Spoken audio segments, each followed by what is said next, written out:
चलिए जी, हमने जो लास्ट टाइम करा था ये resistances in series and resistances in parallel, इसका मैंने एक डेरिवेशन करा था और डेरिवेशन के बाद हमने एक न्यूमेरिकल देखा था इसका।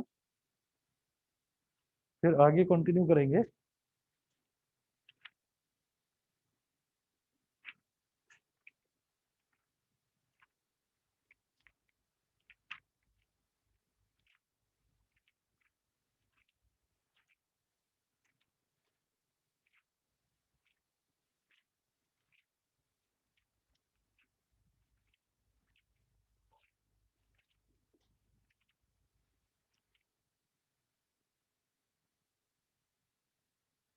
मैंने आपको एक न्यूमेरिकल होमवर्क में दिया था, वो कर लिया था।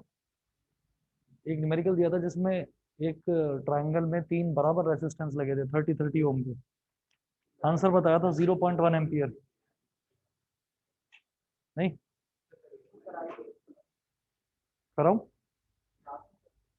हाँ, वो तुमने तो कर लिया था, बाकी कर लिया था।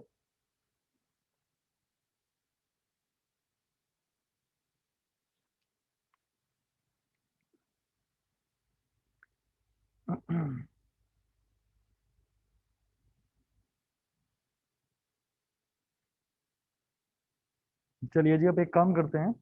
नेक्स्ट क्वेश्चन लिखेंगे, calculate the current shown by the ammeter.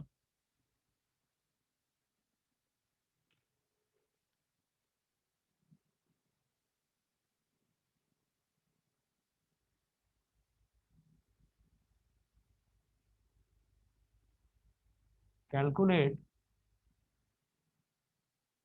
The current calculate the current shown by calculate the current shown by the ammeter capital A. Calculate the current shown by the ammeter capital A in the circuit shown in figure. In the circuit in the circuit shown in figure.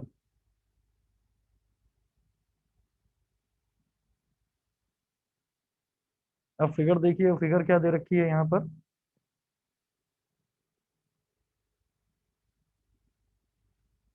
5 ओम,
बता रहा हूँ। ये है 10 ओम, ये भी 10 ओम, ये भी 10, ये भी 10 और ये वाला 5।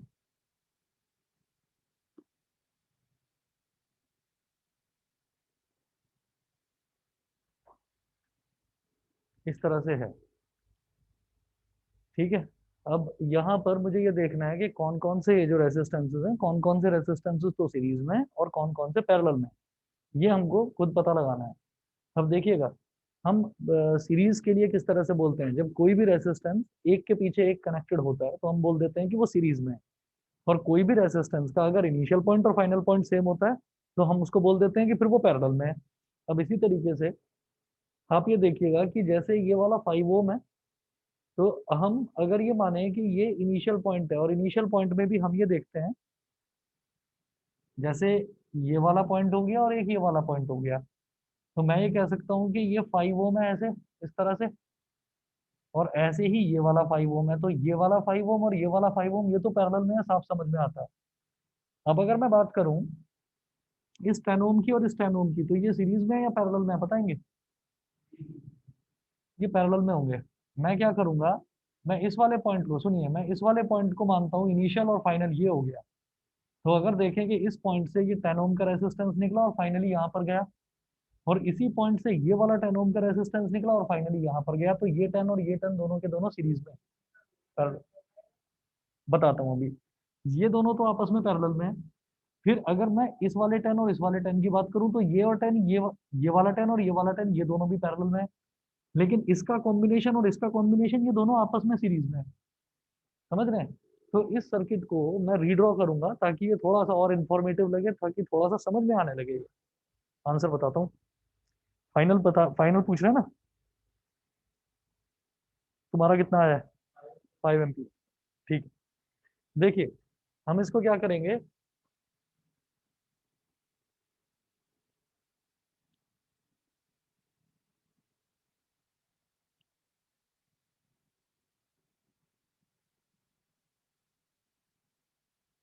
The given circuit diagram,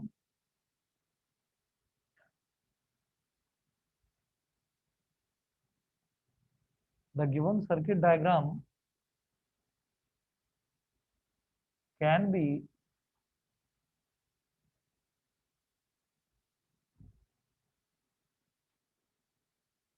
the given circuit diagram can be redrawn as, मैं इसको दोबारा से बनाऊंगा, देखिएगा कैसे करेंगे। आप यहाँ पर ये वाला पॉइंट आप ऐसे देखें,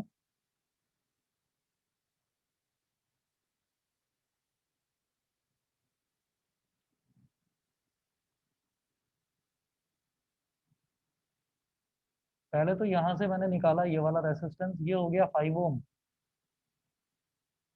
फिर आप देखिए ये 10 और ये 10, इन दोनों को मैं सीरीज में ले सकता हूँ, तो सॉरी पैरेलल में ले सकता हूँ।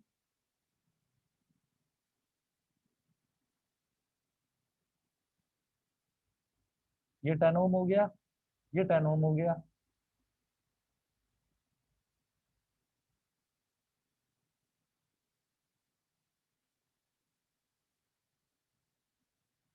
टेन ओम और 10 ओम, ये हो गया। और फिर ये नीचे वाला हो गया ये 5 ओम।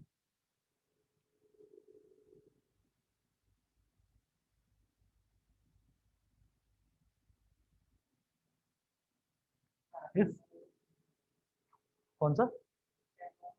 अभी बता रहा हूँ, अभी बता रहा हूँ।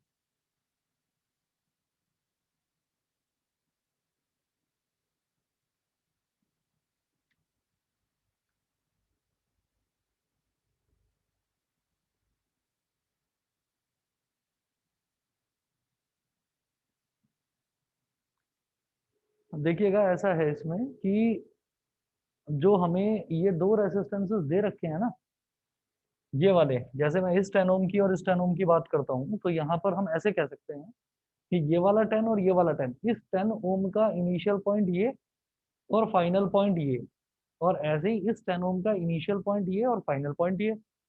फिर इस वाले 10 ओम का इनिशियल पॉइंट ये और फाइनल पॉइंट ये, और इस 10 ओम का इनिशियल पॉइंट ये और फाइनल पॉइंट ये। तो मैं इन दोनों को ये कह सकता हूँ कि ये दोनों के दोनों पैरेलल में हैं। ये दोनों पैरेलल में, ये दोनों पैरेलल में, जो इनका आउटपुट निकलेगा वो आपस में सीरीज में। समझ गए? तो फिर मैं क्या करूंगा कि इन दोनों का जो इफेक्टिव रेसिस्टेंस है उसको मान लेते हैं R1, इन दोनों के इफेक्टिव रेसिस्टेंस को मान लेते हैं R2। ठीक है, इफेक्टिव रेसिस्टेंस मतलब इक्विवेलेंट रेसिस्टेंस। तो यहाँ मैं ये कह सकता हूँ 1/R1 is equal to 1/10 plus 1/10, क्योंकि दोनों पैरेलल में है। हाँ, तो ये हो गया 1/R1 इज इक्वल टू 2/10, 2 1 जा 2, 2 5 जा 10, 1/R1 इज इक्वल टू 1/5, तो R1 इज इक्वल टू 5 ओम, मतलब इसकी जगह 5 ओम आ जाएगा। Similarly R2 is equal to 5 ohm. इसको सॉल्व करने की जरूरत है क्योंकि ये भी तो 1/10 और 1/10 इसी तरह से आएगा, तो ये भी 5 ओम हो गया। अब now R1 and R2 are in series. R1 and R2 are in series. तो ये जो R1 और R2 का कॉम्बिनेशन है, इसको अगर मैं R डैश बोल दूं तो R1 प्लस R2 हो जाएगा। मेरी बात समझ रहे हैं? ठीक है। R डैश मैंने कहा कि ये इन दो, इसका और इसका कॉम्बिनेशन, क्योंकि ये दोनों जो है सीरीज में हो गए, तो सीरीज में जो रेसिस्टेंसेज है वो ऐड हो जाते हैं। तो 5 प्लस 5 10 हो जाएगा। ठीक है। 5 plus 5 is equal to 10 ohm. The circuit can now be redrawn the circuit can now be redrawn as, कैसे बनाएंगे?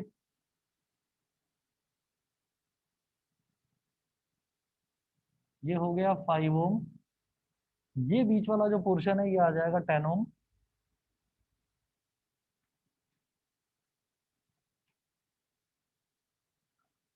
और ये नीचे वाला 5 ओम।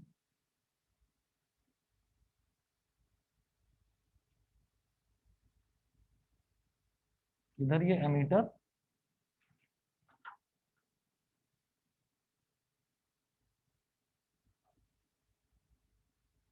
ये तीनों रेसिस्टेंसेस अब पैरेलल में है, तो हम ये कहेंगे कि इसका ओवरऑल रेसिस्टेंस, ओवरऑल रेसिस्टेंस। हाँ जी।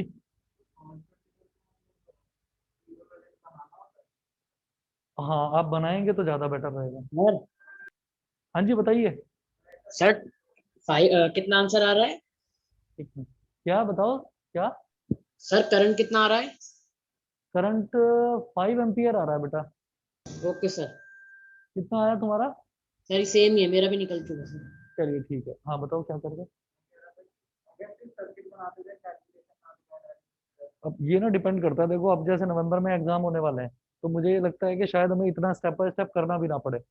हमें तो जो आपने देखा भी होगा, उसमें लिखा हुआ था कि OMR मिलेगा आपको, OMR शीट, है ना? तो उसमें तो आपको रफ वर्क आपको करना होगा कहीं पर फटाफट, और वहां पर आंसर जो है वो ऑप्ट करना होगा। ठीक है।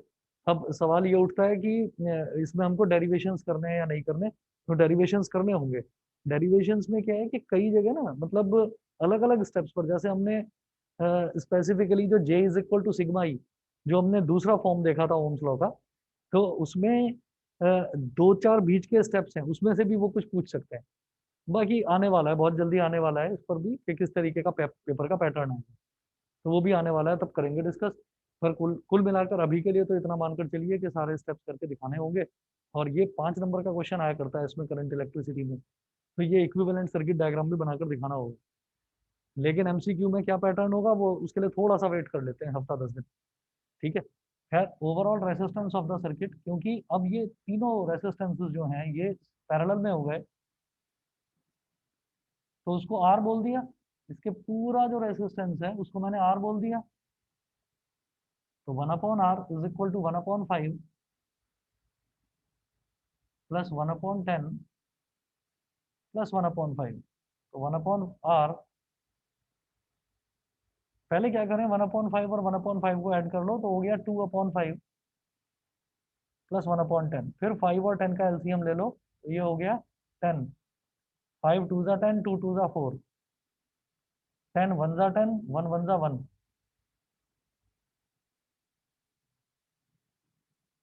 ये आ गया 5/10। 5 1 जा 5, 5 2 जा 10। तो R की वैल्यू 1/R 1/2 है, तो R की वैल्यू क्या हो गई? 2 ओम। R की वैल्यू 2 ओम हो गई, और वोल्टेज की वैल्यू आपकी 10 वोल्ट है। तो करंट निकाल लेंगे आप।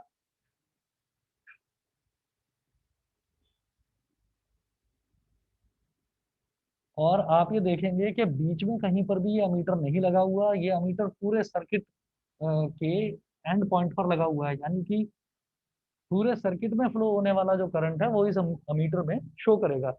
उन्होंने यही पूछा था कि calculate the current flow in the ammeter. तो इस पूरे सर्किट में से, यानी कि इन सारे रेसिस्टेंसेस कॉम्बिनेशन में से होकर जो करंट जा रहा है वो इस अमीटर में शो करेगा। तो पूरे सर्किट का करंट निकालना पड़ेगा मेरे को। मैं कहूंगा by using ohm's law,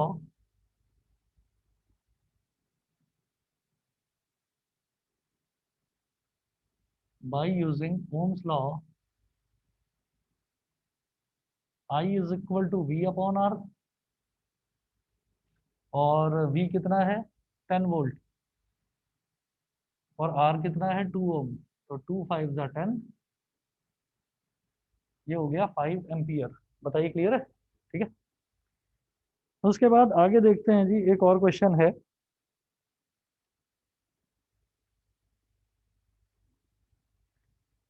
note करेंगे, in the given circuit with steady current,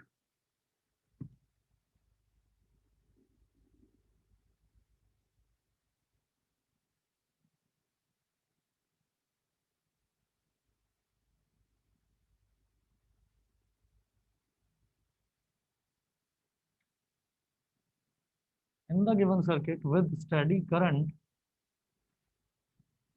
steady current का मतलब है कि मतलब स्टेबल करंट है, कांस्टेंट करंट है।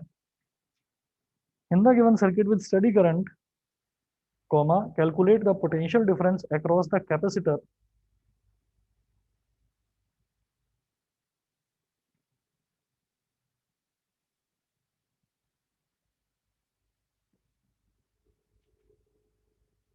Calculate the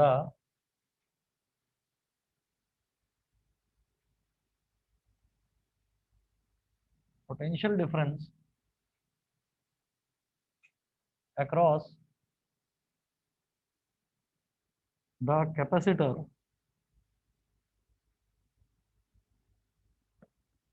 calculate the potential difference across the capacitor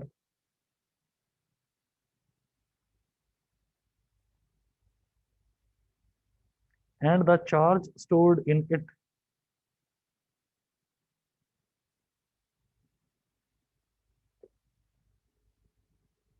and the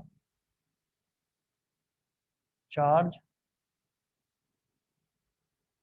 stored in it,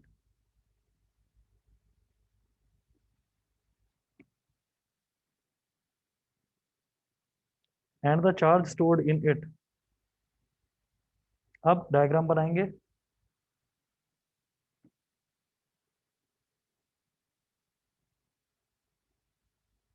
6 volt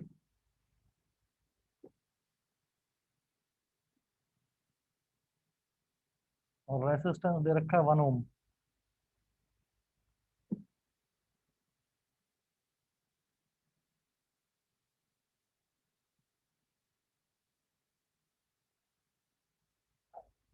ये यहाँ पर बैटरी है और यहाँ पर कैपेसिटर है।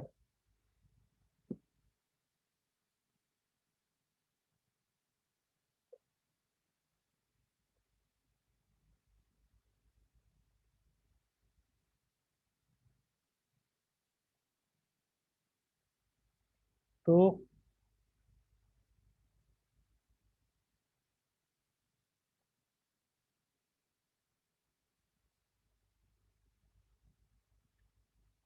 बैटरी लगी हुई है 3,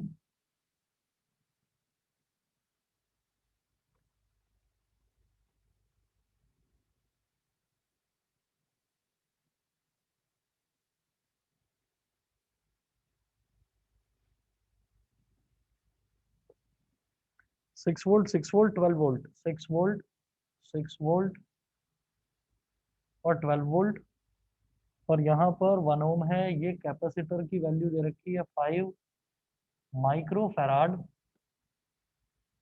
और जो रेसिस्टेंस है वो यहाँ पर दे रखा है 2 ओम। और ऐसे नोड्स की नेमिंग कर रखी है ए, बी, सी, डी, ई और F. A B C D E F, इस तरह से दे रखा है। इसके बाद देखेंगे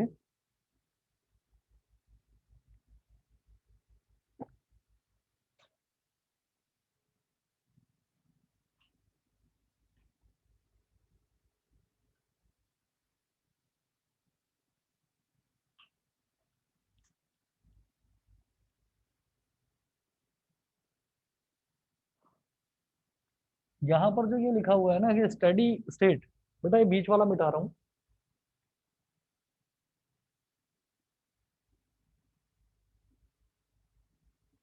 स्टेडी स्टेट का मतलब ये होता है कि कैपेसिटर का काम क्या होता है। कैपेसिटर का काम होता है अपने अंदर चार्ज को स्टोर करना। और स्टेडी स्टेट का मतलब ये है कि कैपेसिटर अब पूरी तरीके से फुल चार्ज हो चुका। जब कैपेसिटर पूरी तरह से फुल चार्ज हो जाता है तो फिर कैपेसिटर के अंदर किसी भी तरीके का करंट फ्लो नहीं करता। जब करंट फ्लो नहीं करता तो हम ये कह देंगे कि वो वाली ब्रांच, ऐसे मान लिया जाता है जैसे कि वो वाली ब्रांच एग्जिस्ट ही नहीं करती। समझ गए? ठीक। हम ये कहेंगे यहाँ पर, देखिएगा, कि इन द स्टेडी स्टेट तीन ब्रांचेस हैं, मान लीजिए ये ए एफ, बी ई और C D.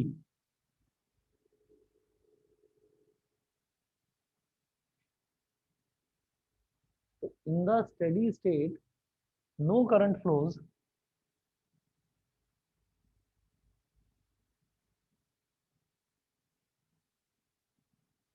in the steady state, no current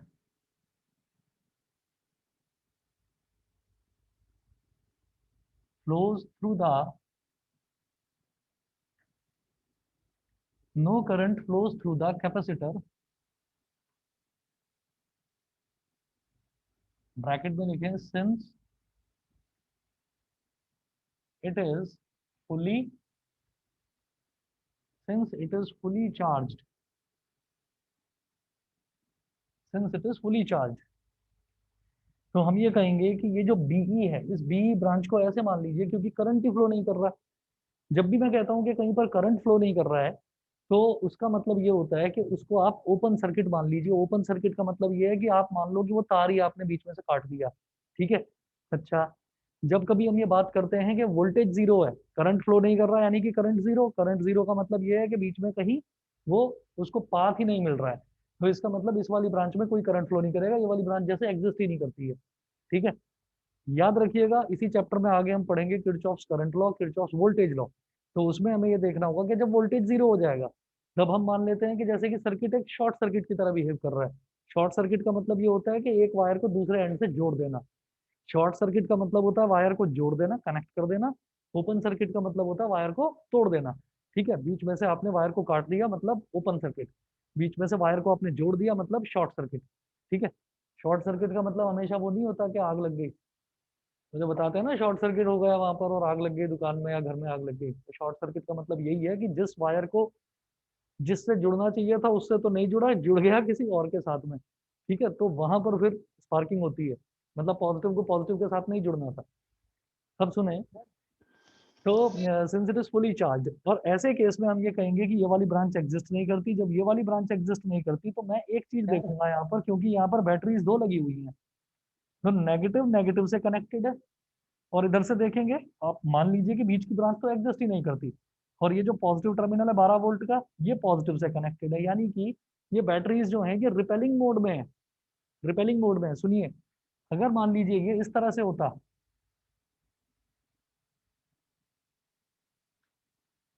अगर ऐसे होता, ये पॉजिटिव से नेगेटिव कनेक्टेड है और ये वाला 6 वोल्ट होता और ये वाला 12 वोल्ट होता, तो ये दोनों एक दूसरे को, नेगेटिव और पॉजिटिव, ये एक दूसरे को मतलब जो वो करते हैं, अट्रैक्ट करते हैं।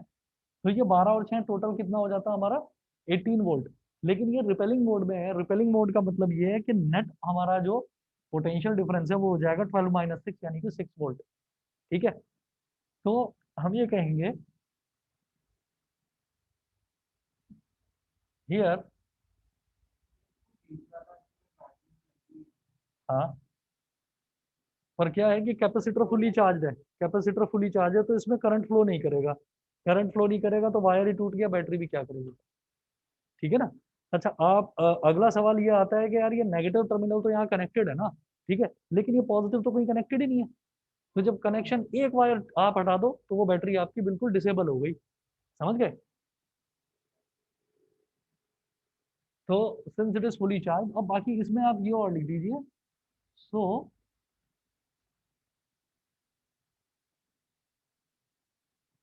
We can assume that,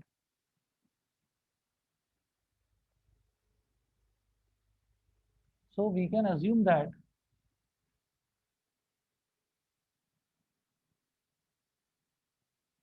branch BE does not exist, ये हम एज्यूम कर सकते हैं कि ब्रांच बीई एग्जिस्ट नहीं करती, लेकिन ऐसा है नहीं कि वो एग्जिस्ट नहीं करती, वो एग्जिस्ट तो करती है। लेकिन जो मैं यहाँ पर करंट निकालना चाह रहा हूँ वो करंट में किसी तरीके का कोई योगदान नहीं दे रही है। तो मैं ये कहूंगा therefore current in the circuit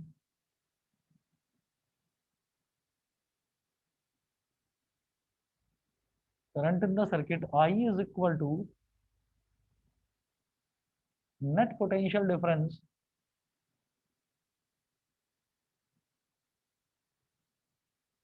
net potential difference. क्या दिखाई दे रहा है सभी को, ऑनलाइन वाले बच्चों को?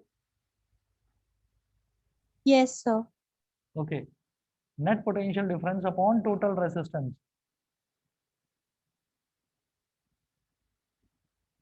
अब टोटल रेसिस्टेंस यहाँ पर ये मत सोचना कि ये दोनों के दोनों पैरेलल में कनेक्टेड है। क्या है कि मैं ये नहीं कह सकता कि कोई एक बैटरी का सोर्स है, तो हम ये कहेंगे कि अगर ये वाली बैटरी है और ये वाली बैटरी है तो इन दोनों का जो नेट पोटेंशियल डिफरेंस है, बिकॉज नेगेटिव नेगेटिव से कनेक्टेड है और पॉजिटिव पॉजिटिव से कनेक्टेड है, तो इन दोनों का जो कंबाइंड पोटेंशियल डिफरेंस निकल के आएगा वो आ जाएगा हमारा 12 - 6 यानी कि 6 वोल्ट। ये तो हो गया 12 - 6। और टोटल रेसिस्टेंस जो है वो क्या होगा, हमने ये कहा कि ये दोनों एक कंबाइंड एक ही बैटरी है, ये दोनों एक ही बैटरी है। तो एक ही बैटरी के, मान लीजिए यहाँ पर पॉजिटिव टर्मिनल, यहाँ पर नेगेटिव टर्मिनल, ये पॉजिटिव से निकला 1 ओम, और फिर ये 2 ओम, और ये करते करते करते करते इसके नेगेटिव टर्मिनल में पहुंच गया। ठीक है, नहीं समझे?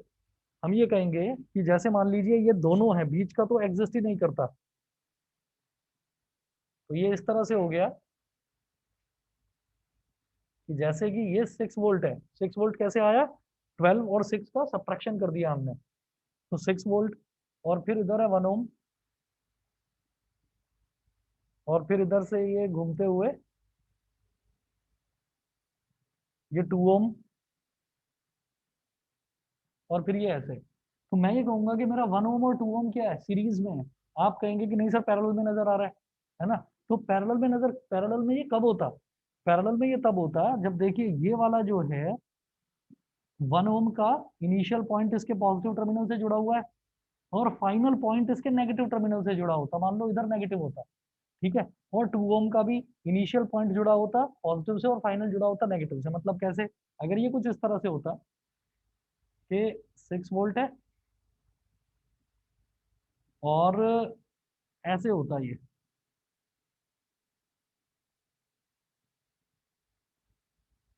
तब मैं कहता कि मेरा ये जो 1 ओम है इधर नेगेटिव से जुड़ा हुआ है और दूसरा एंड इसका पॉजिटिव से।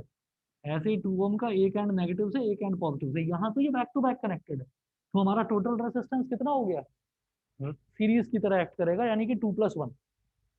समझ गए कि नहीं? ठीक है, तो हम ये कहेंगे टोटल रेसिस्टेंस हो गया 2+1, तो 12 - 6, 6/3, 3/3 तो आई की वैल्यू हो गई 2 एम्पियर। आई की वैल्यू 2 एम्पियर आ गई, ये हमारा करंट हो गया। उसके बाद हम ये कहेंगे कि ये जो बीई था, इस बीई में करंट फ्लो नहीं कर रहा था, इस बीई में करंट फ्लो नहीं कर रहा था, तो मैंने ये मान लिया कि जैसे बीई एग्जिस्ट ही नहीं कर रहा। ठीक है, क्या करने के लिए, सर्किट का करंट निकालने के लिए। लेकिन हम ये कहेंगे कि ये वाला, ये वाला और ये वाला, ये तीनों जो ब्रांचेस हैं, ये तीनों ब्रांचेस हम ये कहेंगे कि ये पैरेलल में एक तरह से हैं। और जब ये पैरेलल में है तो मैं ये बोलूंगा कि इसमें जो वोल्टेज होगा वही इसमें वोल्टेज होगा, वही इसमें वोल्टेज होगा। पैरेलल में वोल्टेज सेम रहती है। ठीक है, एक्चुअल में तो दोनों कनेक्टेड है ना, पर मैंने इसको लिया क्यों नहीं था, क्योंकि कैपेसिटर स्टेडी स्टेट में था और हमसे वो पूछ रहे हैं कि स्टेडी स्टेट में है तो आप ये बताइए कि इसमें चार्ज कितना स्टोर्ड है, तो कैसे निकालेंगे? हम ये कहेंगे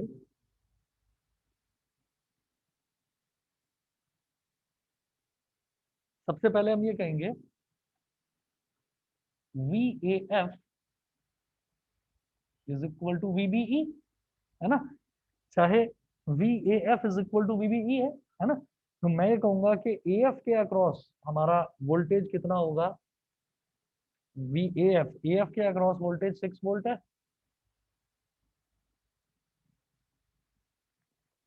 ये 6 वोल्टेज हो गया।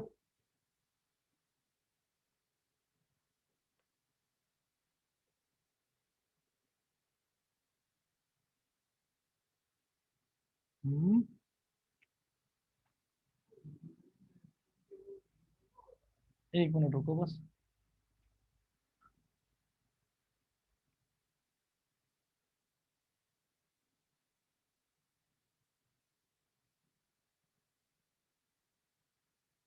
करंट हमेशा पॉजिटिव टर्मिनल से निकलता है, पॉजिटिव से निकलता है और नेगेटिव की तरफ जाता है। तो मैं क्या करूंगा कि जब पॉजिटिव से निकल के नेगेटिव की तरफ जाएगा तो ये जो रेसिस्टेंस है, इस रेसिस्टेंस के अक्रॉस वोल्टेज ड्रॉप होगा। करंट की डायरेक्शन ऐसे है, यानी कि यहाँ पॉजिटिव टर्मिनल और यहाँ नेगेटिव टर्मिनल। मेरी बात समझ रहे हैं? करंट की डायरेक्शन क्या होती है, पॉजिटिव से निकलता है और नेगेटिव की तरफ जाता है, मतलब इधर पॉजिटिव टर्मिनल इधर नेगेटिव टर्मिनल होगा। तो ए एफ के अक्रॉस अगर मैं वोल्टेज ड्रॉप निकालूंगा तो कितना आएगा?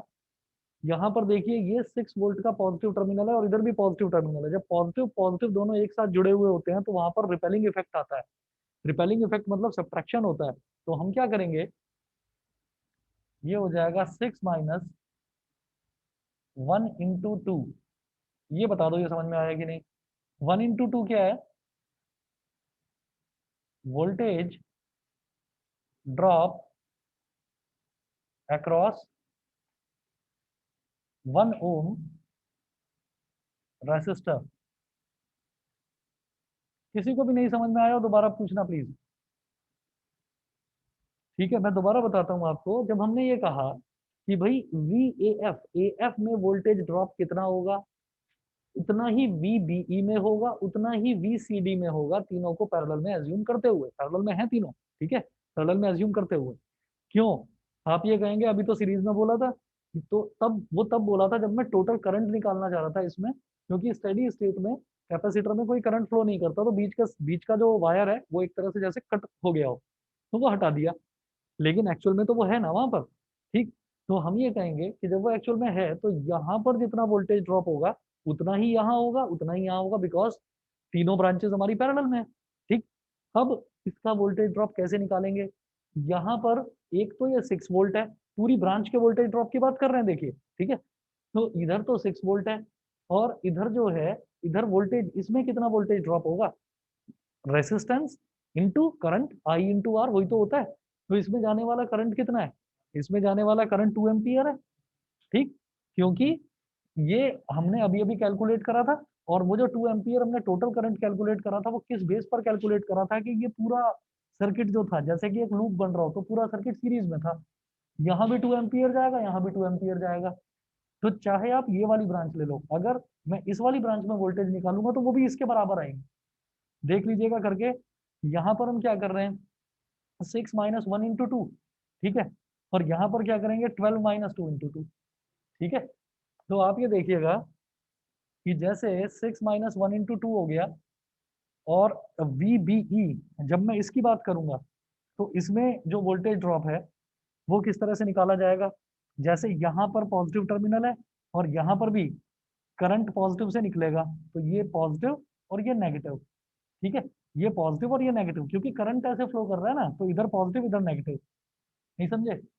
करंट पॉजिटिव से नेगेटिव की तरफ ही जाएगा, तो कैपेसिटर इधर पॉजिटिव इधर नेगेटिव, ठीक। तो इसका मतलब ये पॉजिटिव टर्मिनल और ये पॉजिटिव टर्मिनल तो दोनों रिपेल करेंगे एक दूसरे को। जब दोनों रिपेल करेंगे तो 6 माइनस, और इसके अक्रॉस वोल्टेज कितना होगा बताएंगे? Q is equal to C V होता है, ठीक है। जब Q is equal to C V होता है तो V कितना हो जाएगा, C/Q।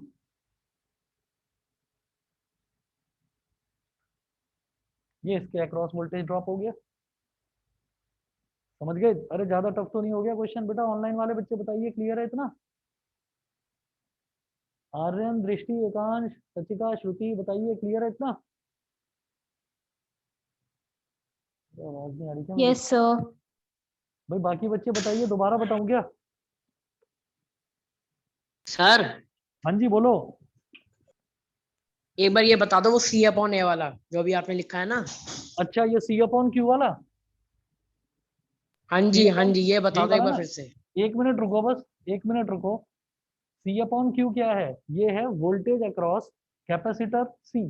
ठीक, तो मैं उसको वीसी मान लेता हूँ, सबसे पहले उसको वीसी मान लीजिए, सबसे पहले इसको वीसी मान लीजिए, फिर निकाल लूंगा बाद में जो उसका चार्ज है।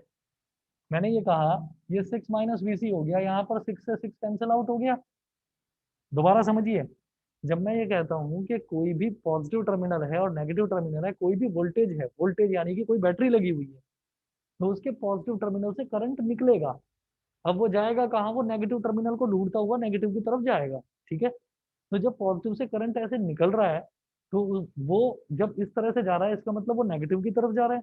तो इसका मतलब इसके अक्रॉस जब वोल्टेज ड्रॉप निकालूंगा, तो इस रेसिस्टेंस का पॉजिटिव एंड ये हो गया, नेगेटिव एंड ये हो गया। ठीक है, तो इसके अक्रॉस वोल्टेज ड्रॉप कितना हो जाएगा, रेसिस्टेंस इंटू करंट होता है, वोल्टेज क्या होता है, आई इंटू आर। अब आई कितना है, 2 एम्पियर, और रेसिस्टेंस कितना है, 1 ओम। तो 2 इंटू 1 कितना हो गया, 2 हो गया। हाँ, अब मैं क्या कहूंगा कि ये 6 वोल्ट है, और ये हो जाएगा 2 वोल्ट, इसके अक्रॉस वोल्टेज ड्रॉप 2 वोल्ट हो जाएगा। तो इधर भी पॉजिटिव, इधर भी पॉजिटिव, पॉजिटिव पॉजिटिव रिपेल करेगा, तो 6 - 2, 6 - 2 हमारा 4 आ जाएगा। ठीक है, खैर, फिर मैं इसकी बात करता हूँ, सेम यहाँ पर भी कहानी है कि यहाँ पर ये पॉजिटिव टर्मिनल है, तो करंट ऐसे निकलेगा, करंट ऐसे निकलेगा। अब उस करंट को मैं 2 एम्पियर नहीं ले सकता, ठीक है, क्योंकि स्टेडी स्टेट की बात हो रही थी। तो स्टेडी स्टेट तो सीधा सीधा जब कैपेसिटर की वैल्यू है मेरे पास, तो मैं उसको यूज करूंगा, मैं ये बोल दूंगा कि इसके अक्रॉस वोल्टेज ड्रॉप वीसी है, इसके अक्रॉस वोल्टेज ड्रॉप है वीसी। ठीक है, वोल्टेज ड्रॉप अक्रॉस कैपेसिटर, तो ये पॉजिटिव टर्मिनल और इसका भी पॉजिटिव टर्मिनल, तो 6 वोल्ट - वीसी, 6 वोल्ट - वीसी हो गया। तो यहां से मेरे पास बेटा ये आ गया -VC is equal to -2, minus से माइनस कट गया, तो VC is equal to 2 volt आ गया। फिर ये रिलेशन हमें पता ही है, Q is equal to C upon V, since Q is equal to C upon V, it implies that V is equal to C upon Q. ये मैंने सी अपॉन क्यू ऐसे लिखा था बेटा वहां पर, तो मैंने डायरेक्टली लिख दिया था, अब एक स्टेप फालतू कर दिया। अब आप ये देखिएगा कि V is equal to C, बल्कि ये अब करने की जरूरत भी नहीं है, Q is equal to C upon V है ना, इसी से निकालना तो क्यू ही है। तो सी कितना है, 5 माइक्रो फैराड, तो 5 × 10⁻⁶ फैराड। माइक्रो का मतलब होता है 10⁻⁶, अपॉन वोल्टेज कितनी है, 2 वोल्ट, इससे ये कैंसिल आउट हो गया, 2.5। तो 2.5 इंटू 10⁻⁶, और चार्ज क्या होता है कूलम्ब में, तो इसको मैं बोल दूंगा 2.5 माइक्रो कूलम्ब। बताइए समझ में आया कि नहीं।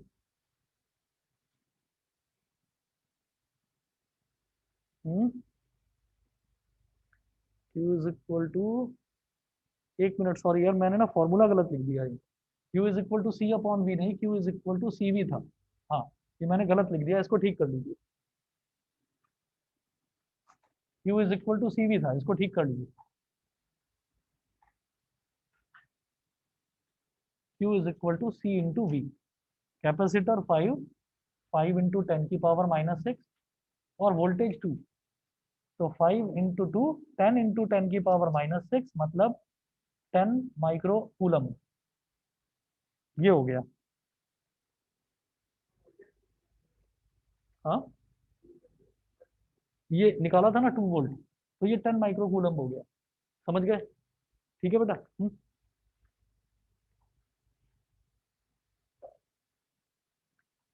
अच्छा, इसके बाद देखिएगा, अच्छा ये वाला जो क्वेश्चन था, आप जो क्वेश्चन मैं करवा रहा हूँ उस पर मेंशन कर लीजिए। ये वाला क्वेश्चन 2017 में आया है, इससे पहले जो क्वेश्चन करा था ये 2000 में आया है, और लास्ट टाइम जो क्वेश्चन था, खैर चलिए वो तो मैंने बता ही दिया था, 2010 और 2003 के थे। उसके बाद अगला क्वेश्चन नोट करेंगे, ये क्वेश्चन आया है 2011 में। तो next question, question number 5,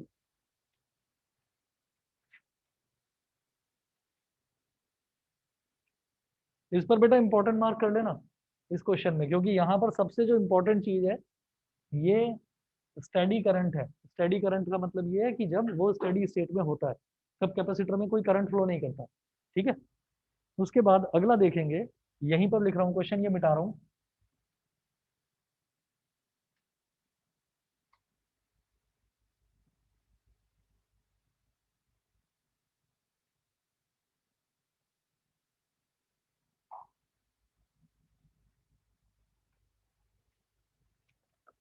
note करेंगे इन the circuit shown in figure,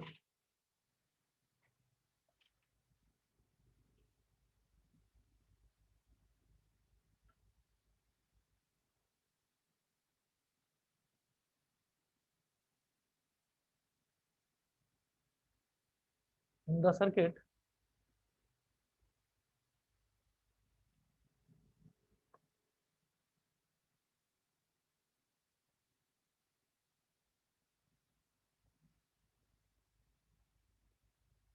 in the circuit shown in figure,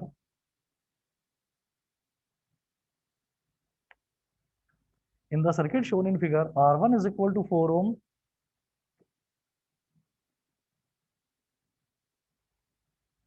R1 is equal to 4 ohm, comma R2 is equal to R3 is equal to 15 ohm, R2 is equal to R3 is equal to 15 ohm, R4 is equal to 30 ohm, R4 is equal to 30 ohm, and E is equal to 10 volt, and E is equal to 10 volt. E लिखा हुआ है, ये जो E symbol होता है ये EMF के लिए होता है, मैंने अभी बताया नहीं है EMF क्या होता है, बताऊंगा आगे। E is equal to 10 volt, full stop. Work out the equivalent resistance of the circuit.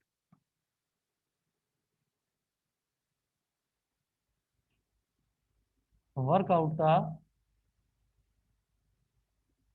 equivalent resistance of the work out the equivalent resistance of the circuit and the current in each resistor, and the current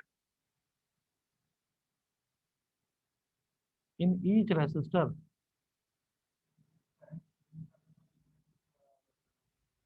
हाँ, चलिए जी, अब इसका circuit diagram दे रखा है।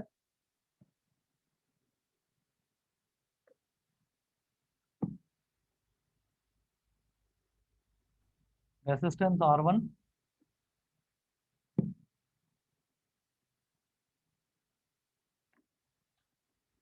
R2,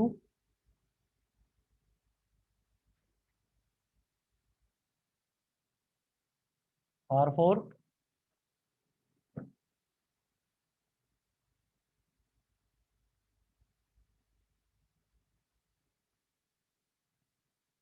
R3,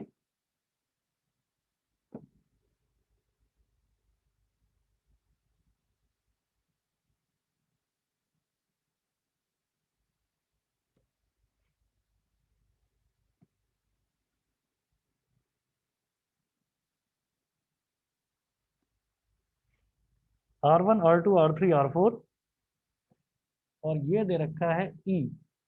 इन सब की value दे रखी है। अब वो बोल रहे हैं कि workout the equivalent resistance of the circuit and the current in each resistor. और एक चीज और इसमें क्वेश्चन में ही दे रखी है, ये वाले नोड को इन्होंने ए बोला है, इस वाले नोड को बी बोला है। ठीक है, अब मुझे ये बता दीजिए कौन कौन सीरीज में, कौन कौन पैरेलल में है। R3 और R4 पैरेलल में है, यानी कि R2, R3 और R4 तीनों के तीनों पैरेलल में है, जो R1 के साथ सीरीज। ठीक है, ठीक है। तो ये जो तीनों रेसिस्टेंसेज हैं, ये और ये तीनों के तीनों पैरेलल में है।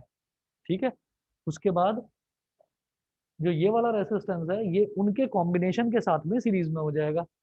ठीक, तो हम क्या करेंगे, बिल्कुल इनिशियली एक काम करते हैं कि इसमें करंट को मान लेते हैं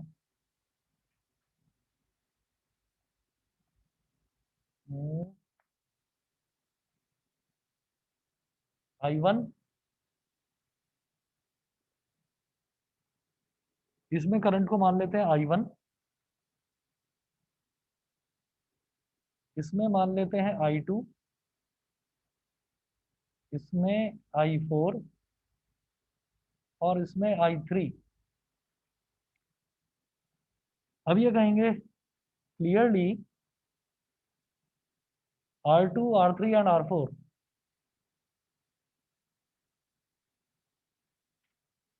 are in parallel. R2, R3 और R4 ये तीनों के तीनों जो हैं ये पैरेलल में हैं। तो क्या करेंगे, इन तीनों का जो इक्विवेलेंट है उसको मान लेते हैं R dash. 1/R dash is equal to 1/R2 plus 1/R3 plus 1/R4।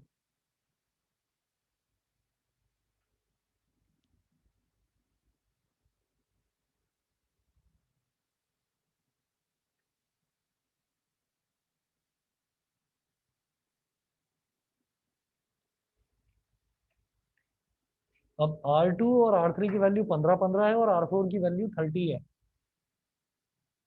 1/R dash is equal to 1/15 plus 1/30। 1/R dash is equal to 2/15 plus 1/30। 1/R dash 15 और 30 का एलसीएम 30, 15 2 जा 30, 2 2 जा 4, 30 1 जा 30, 1 1 जा 1। 1/R dash is equal to 5/30। 5 1 जा 5, 5 6 जा 30। तो R dash की वैल्यू आ गई 6 ओम। अब इनका जो कॉम्बिनेशन आया वो R1 के साथ सीरीज में होगा। ठीक है, समझ गए? हाँ, हम ये कहेंगे R dash will B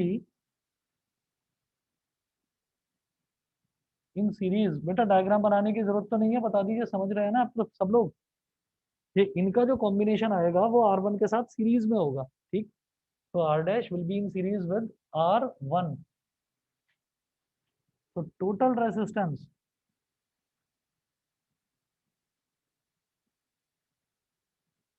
R is equal to R1 plus R dash. तो R is equal to R1 कितना है 4 ओम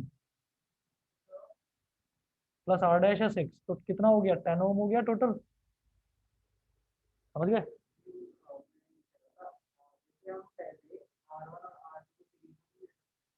हम ना R1 और R2 को सीरीज में ले सकते हैं, लेकिन क्या है कि R2 अगर अकेला होता ना तब तो ले लेते, लेकिन R2 के साथ में ना ये तीनों जो है ये पैरेलल में जुड़े हुए हैं, तो पहले इनका इक्विवेलेंट निकाल लेते हैं। ठीक, अगर कोई भी अकेला है तब तो ले लेंगे बड़े आराम से, लेकिन साथ में वो पैरेलल में ये भी जुड़े हुए हैं, तो पहले इनको सॉल्व करो, फिर उसके बाद देखिएगा। फिर मैं ये कहूंगा कि R2 में करंट अलग होगा, R4 में करंट अलग होगा और R3 में करंट अलग होगा, क्योंकि ये 2 3 ये तीनों के तीनों पैरेलल में है। पैरेलल में वोल्टेज तो सेम रहती है लेकिन करंट अलग रहता है। ठीक, वोल्टेज सेम का मतलब क्या है, ई कितना दे रखा है 10 वोल्ट। ई दे रखा है 10 वोल्ट, तो बेटा यहां पर भी 10 वोल्ट होगा, इसमें भी 10 वोल्ट होगा और इसमें भी 10 वोल्ट होगा। अब तीनों के करंट निकाल लेंगे आप। आई क्या होगा, V अपॉन आर होता है आई। तो इस केस में I2 क्या हो जाएगा, V क्या है 10 वोल्ट अपॉन R2, यानी कि 10/15। 10/15। दोबारा देखो, हमारा ये R2, R4 और R3 ये तीनों के तीनों पैरेलल में। ठीक, पैरेलल में वोल्टेज सेम रहती है, पैरेलल में वोल्टेज सेम रहती है और करंट डिवाइड हो जाता है। तो मैंने ये कहा कि 10 वोल्ट वोल्टेज है पूरे सर्किट की, इसमें भी 10 वोल्ट जाएगा, इसमें भी 10 वोल्ट जाएगा, इसमें भी 10 वोल्ट जाएगा। सुनिए, हमने ये कहा सही कर, नहीं नहीं सही कह रहे हो आप, सही कह रहे हो, सही कह रहे हो। हमने ये कहा कि एक पहले बनाते हैं इक्विवेलेंट सर्किट, बिल्कुल सही। देखिए, तीनों में इक्वल रहेगी लेकिन 10 नहीं होगा, 10 नहीं होगा, कम हो जाएगा, करेक्ट। ये हो गया 10 वोल्ट और ये हो गया हमारा R1 और ये हो गया R डैश। R डैश, तो R1 कितना है, R1 है 4 ओम और R डैश कितना है, R डैश है हमारा कितना निकल के आया था 6 ओम। बिल्कुल सही आपने कहा, जब ये 10 वोल्ट है तो करंट तो सेम रहेगा, इन दोनों में करंट तो आएगा हमारा सेम। वो करंट कैसे आएगा सेम, कि टोटल रेसिस्टेंस 10 ओम है और ये 10 वोल्ट है, तो करंट कितना हो गया, V अपॉन आर। V कितना है 10 और R कितना है 4 + 6 यानी कि 10, तो ये तो 1 एम्पियर हो गया। तो करंट तो 1 एम्पियर हो जाएगा, मतलब इसमें भी 1 एम्पियर और इसमें भी 1 एम्पियर। वोल्टेज डिवाइड हो जाएगा, इसमें वोल्टेज क्या होगा, करंट इंटू रेसिस्टेंस, तो इसमें वोल्टेज हो जाएगा कितना 4 वोल्ट और इसमें हो जाएगा 6 वोल्ट। ठीक है, तो हम यहाँ पर ऐसे कहेंगे, बेटा सही कह रहे हैं आप, ये 6 वोल्ट है, ये 6 वोल्ट है और ये 6 वोल्ट है। अब निकाल लेंगे, अब तीनों के अलग अलग करंट हम निकाल लेंगे। ठीक है, क्योंकि ये 6 वोल्ट हो गया, इसका रेसिस्टेंस कितना है 15, तो 6/15, फिर R3 का भी 6/15 और फिर R4 का कितना हो जाएगा 30/6, 6/30 सर, हो जाएगा। बताइए बेटा, छोड़ दें, कर लेंगे अब। Yes sir. ठीक है, चलिए जी, तो बस आज इतना ही कर लीजिए, बाकी फिर नेक्स्ट क्लास में कराता हूँ मैं आपको। Good evening. Okay sir. Okay Thank you, sir. Thank you sir. Okay okay.